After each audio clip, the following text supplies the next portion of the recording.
This is turning out to be one of the best Gran Turismo 7 races I've had. Full stop.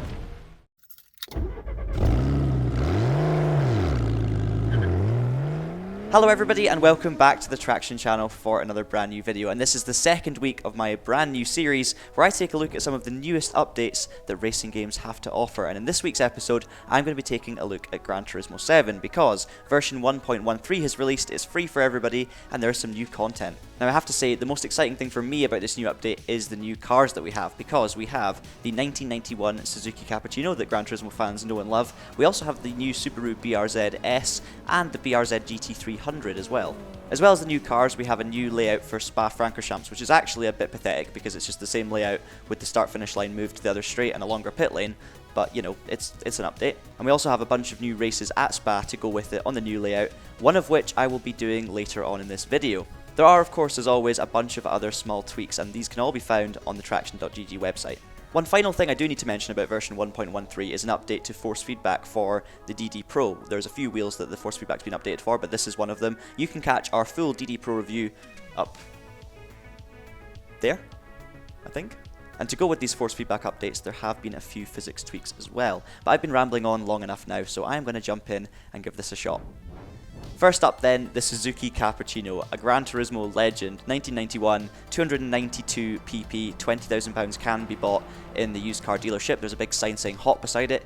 Yes, it is. Now I'm going to try this out around a small Japanese circuit because I feel that's appropriate. So we are going to, of course, go for Tsukuba. Okay, so we're underway, 11th position on the grid. Let's see what this little Suzuki can do. Only 62 horsepower, which is not great, going to be honest. And you can see the issue with that already, but we're going to try chucking into turn one. Already understeering a little bit. It seems like a little bit of an unfair grid, to be honest. There's a lot of much more powerful machinery all around me. Oh, hello. I don't think I'm going to have a very good result in this race, but you've got to love the Cappuccino. Hello. I can outgun you in the corners. Is that a Ferrari 488 I spot behind me? I basically just jumped in an arcade race because I felt like that would be, you know, that would pitch me against appropriate machinery in this wee Suzuki, but I don't think this is appropriate machinery. I mean, yeah. Can I get up to 4th gear? Yes, right. Try and get the undercut on the Subaru. We've got a bit of oversteer. Come on the curb, past the Plymouth. You just have to love the Cappuccino. You really do. I mean, there's not really much I can say about it. It's slow, it's a bit of a pain. You really buy this car because you love Gran Turismo, and you hate yourself. The one positive thing, though, is I'm not in last, and that is going to be the target, because I'm a realist. Right, come on, Superbird, get out the way. No, no, no, no, no. So a couple of things about this car. This is definitely a Sunday Cup car at first. I mean, I'm not racing it in the Sunday Cup because I wanted to race at Tsukuba, but it's definitely the kind of car you can fire into any Sunday Cup race, even the classic ones, and it should be around about the right level. The other thing worth mentioning is that this is the perfect car to tune up. I think it would be so much fun spending a lot of money on this thing, making it more powerful, sticking a massive wide body on it, and seeing who it can beat. Yes, there we go.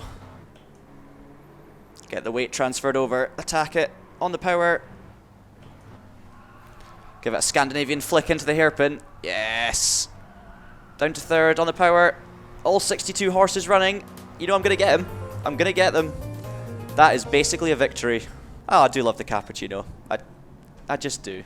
Everyone does. What I would say, though, is in amongst that grid, you may have noticed a couple of Subaru BRZ S's from 2021. And here it is, available in the showroom for 32,670 credits, the 2021 BRZ, of course the same as the Toyota GT86, but it's a Subaru and it's blue and it looks great. I just know this is going to be fun. Whenever you drive these kinds of cars in these kinds of games, especially in Gran Turismo, it's going to be a fun experience, and there's going to be a lot of sliding, so I think I'm going to take it around to topless. It's a track I didn't know before GT7, but we've got the Japanese Clubman Cup 550 here, so the car's maybe a little bit underpowered for this race, but I believe in the handling of this particular machine, and I'm going to give it a good go, so we'll see what we can do anyway. Right then, let's give this a go. In the dark, can't actually see what gear I'm in because this DD Pro wheelbase is kind of blocking my view. Now this car I'm expecting to handle really nicely, lose a bit of time in the straights, but if I can make up for it, oh dear, sorry about that, with good cornering, I might be okay. And I need to be really careful on the throttle because We don't have any traction control or anything, so this is a proper driving experience. Behind the 350Z, sideways, 2 sideways. Let's go for a late braking maneuver. Oh, avoid contact. I don't know if I did. I tried. Get a better exit than the Skyline, then we're going to try and do an undercut on this Supra, but they're holding off. Dab of the brakes. It's weird having new content coming to Gran Turismo 7 because you still have to, you know, buy the cars. So even though it's brand new, it kind of doesn't feel any different to other cars that you would, you know, have to buy and save up money for in GT7 because obviously it takes a long time to collect them all, and not many of us are anywhere near collecting all the cars in this game. So yeah, it's a bit of a strange one. Let's try and get the undercut on this 370. Oh, okay, you have to be a bit careful on the throttle as expected, but it just slides beautifully and you can really control the oversteer with this thing. Pretty much exactly as I expected it to feel, to be honest.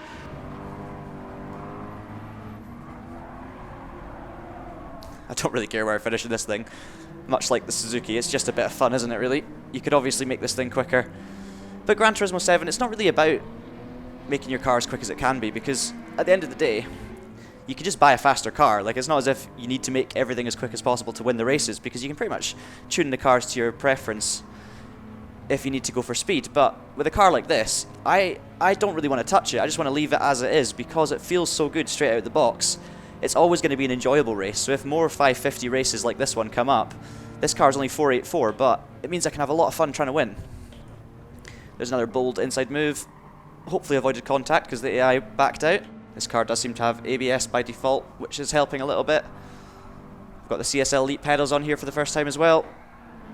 Although, the pedals wouldn't have saved me at all in that corner. Gonna try not and block, and we've lost our podium through my ineptitude. Story of my life. P4. I talked a lot of rubbish in that race, as usual, and I didn't feel like I was taking it very seriously, but at the end of the day, that's kind of what this car is all about. You jump in it, you drive it, you have a lot of fun. It's not really about what lap times you can set, it's just about sliding it around, and yeah, it's just a bit of an immature car in the best possible way, and I'm always here for that. And now for the big finale, and we are going to, of course, jump in the GT300 racing version of the Subaru. I love that little new touch there with the sound of the engine starting as you select the car in the garage. That's very cool indeed. Keeps going as well. Brilliant.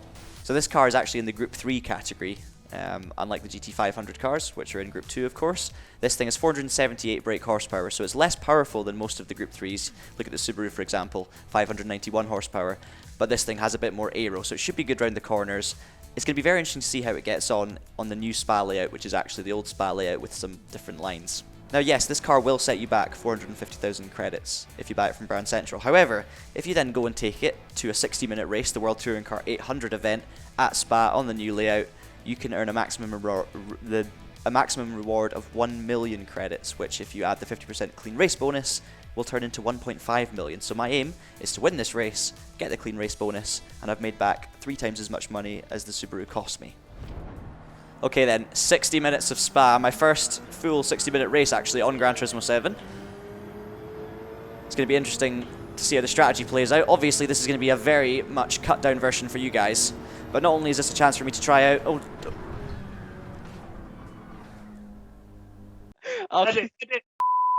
So my first ever 60-minute race on Gran Turismo 7, and not only will this give me a chance to try out the new Subaru, but of course it will also give me a chance to try out the new updated physics on the Group 3 cars. It's going to take me a few laps to get into the rhythm with this thing. I'll give myself that time, and hopefully we can win this race. Again, running no assists, no traction control or anything, so even though a lot of the Group 3s actually like a little bit of traction control, when you're using a wheel like this with direct drive, and a car with this much downforce, I think we'll be okay with no traction, to be honest. But it's all very smooth, and honestly this car so far feels lovely, and it sounds glorious as well.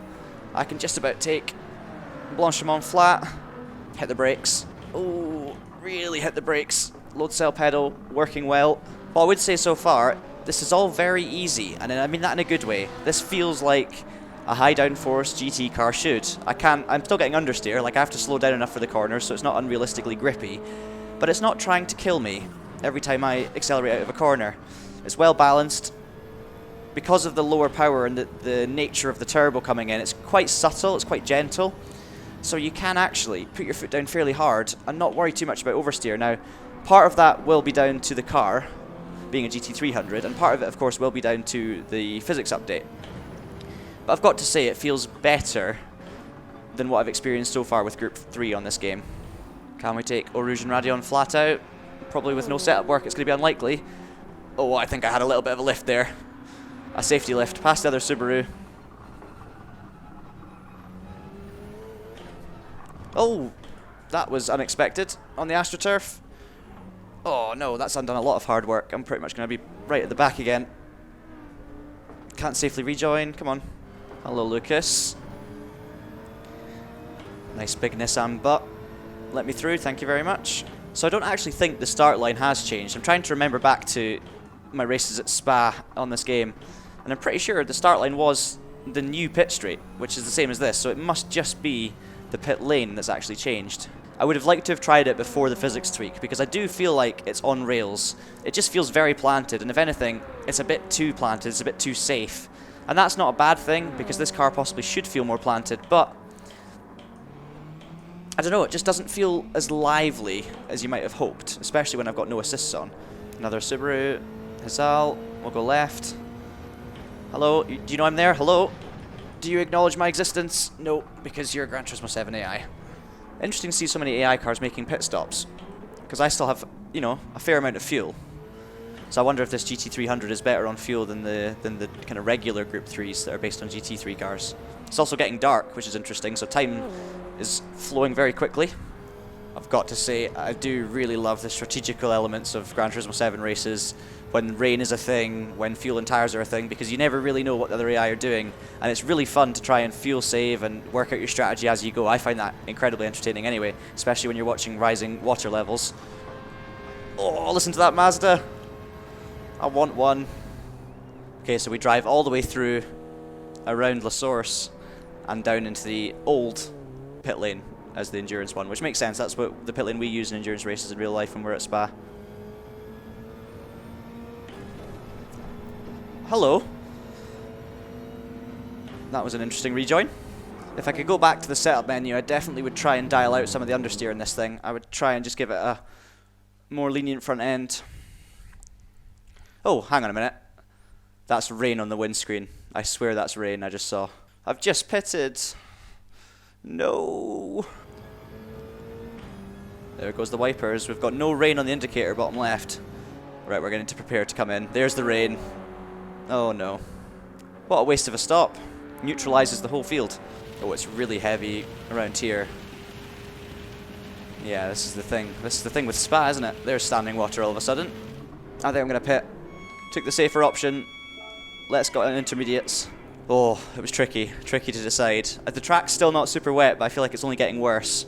So this is probably the right time to cross over. I think I've made a mistake. I really think I should have stayed out on dries, because the rain seems to be not getting any worse. My inters are burning up already. I had loads of fuel left on those dries. Made a blunder here. So I've basically just lost myself around about a minute of free time. So I would have been leading by 35 seconds if I'd have stayed out. What a sad stint. Okay, 22 minutes left. I think I can do around about 20 minutes on fuel. So if I use lean modes, I reckon I can get to the end on one tank. Bearing in mind, I've got to do the final laps as well, so it'll require lots of fuel saving. Let's stick it on 5 and see how we go. I am playing the long game here. Oh no. That's rain. No! There's no point in fuel saving when there's rain, because I'm going to have to make a stop anyway. It's because you guys are watching. Honestly, you guys weren't watching this, I'd be having a great race. I'd be winning by miles. This is a much heavier shower than last time. This is not going to be flat out, is it? Almost. That is proper rain. Oh. Maybe if I get intermediates now, that'll help me. That was an unsafe rejoin. I'm thinking full wets, to be honest. We're taking full wets because that way, if the AI take intermediates, we might still be okay. Because this is a heavy shower. Flat out push to the end now. I can barely hear myself think over the rain. But we're on the right tyres. Gonna put some traction control on as well, because this is treacherous weather now. I absolutely love these strategical races. I really, really do. It's just so fun not knowing what's going to happen. These wets are helping me hugely. I'm catching up by miles to the lead two, who might actually be on dries or intermediates. I think one of them at least is on inters. I need the rain to stay really heavy now though. I'm only 4 seconds behind second place, and I'm catching the leader miles. He's obviously on slicks. Yellow flag. This could be it. I might be back in this fight. Made the right call to pit, absolutely. And there they are, that's the leader. And that's P2, and it's the Aston Martin that's actually ended up leading this race. The Aston I've been battling with the whole time that I lost time to on the way into the pits. This is turning out to be one of the best Gran Turismo 7 races I've had. Full stop. Can't believe I'm still in the fight, but it's just been so fun working this out as I go along, and it's been so fun having the excuse to do so, trying out this new content. It's a brilliant, brilliant combination as well. There's the Aston. Oh, I'm running wide. It's like Raikkonen and Hamilton in 2008. Through Blanchimont, 5th gear. We'll go outside. They're not going to know I'm there, are they? I'll switch to the inside.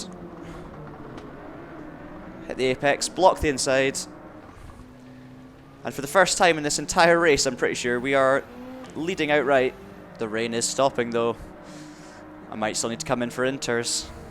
I'm having to go off the racing line to try and keep these tyres cool, because it's just not wet enough anymore. Alpha has a moment, I have a moment. Oh no. Okay, onto the last lap. There's a fully dry line now in the middle of the track, so I'm just avoiding it like the plague. Last few corners, don't screw up now. Very easy to get this wrong still. Limited grip on wets. There we go. Around the final corner.